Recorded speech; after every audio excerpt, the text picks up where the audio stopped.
Good evening दोस्तों।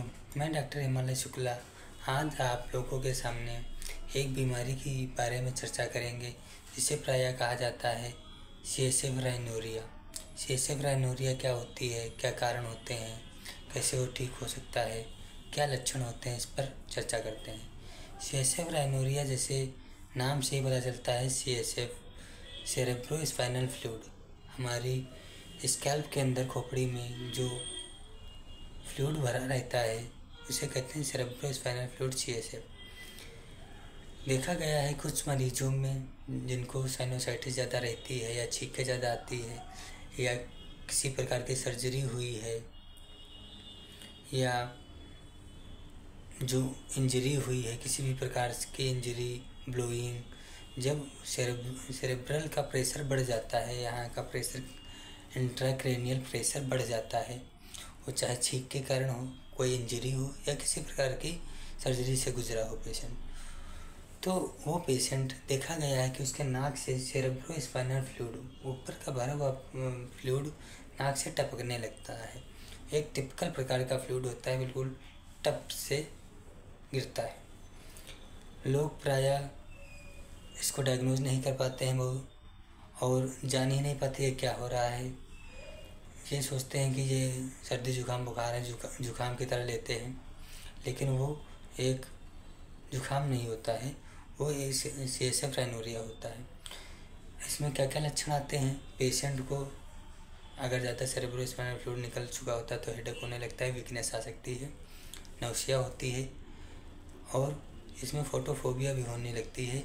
Light sensitivity भी पाई गई है, पेशेंट को सेंसिटिविटी हो जाती है लाइट के प्रति।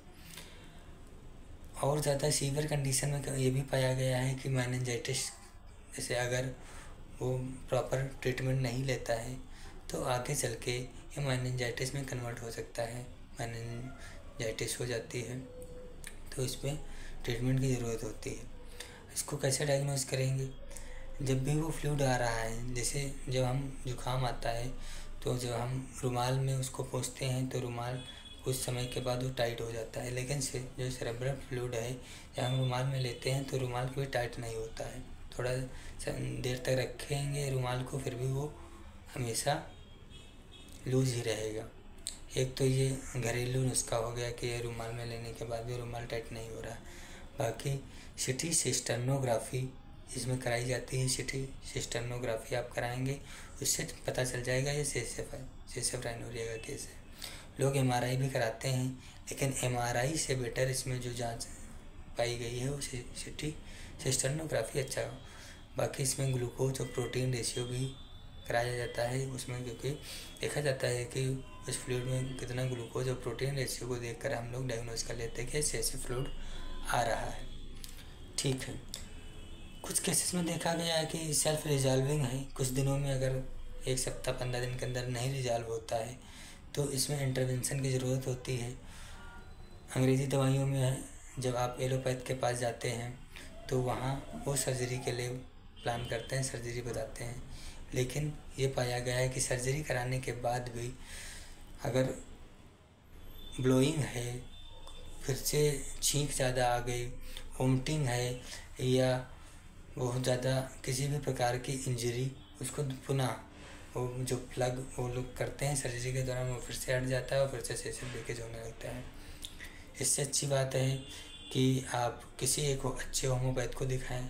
होम्योपैथिक दवाइयों से पाया गया है कि ये CSF राइनोरिया अच्छे से ठीक हो जाता है। बस आप किसी क्लासिकल होम्योपैथ से संपर्क करें, वो आपके पूरा केस टेकिंग करेगा। केस टेकिंग के बाद जो मेडिसिन आपको दी जाती है, तो जो हमने देखा है बहुत सारे पेशेंट को विदिन, जैसे शाम को देखा तो कुछ ही घंटों में, कुछ पेशेंट ऐसे भी होते हैं कुछ घंटों के अंदर पूरी तरीके से सही हो जाता है, कुछ पेशेंट्स में महीनों लगते हैं।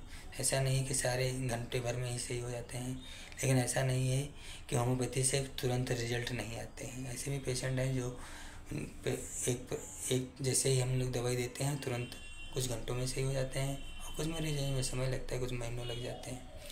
तो आपके लिए बेटर रहेगा कि आप निराश हैं, अगर बार बार दवाई खाते खाते अंग्रेजी दवाइयाँ या सर्जरी के बाद भी नहीं ठीक हो पा रहे हैं, तो एक होम्योपैथ के पास जाएं।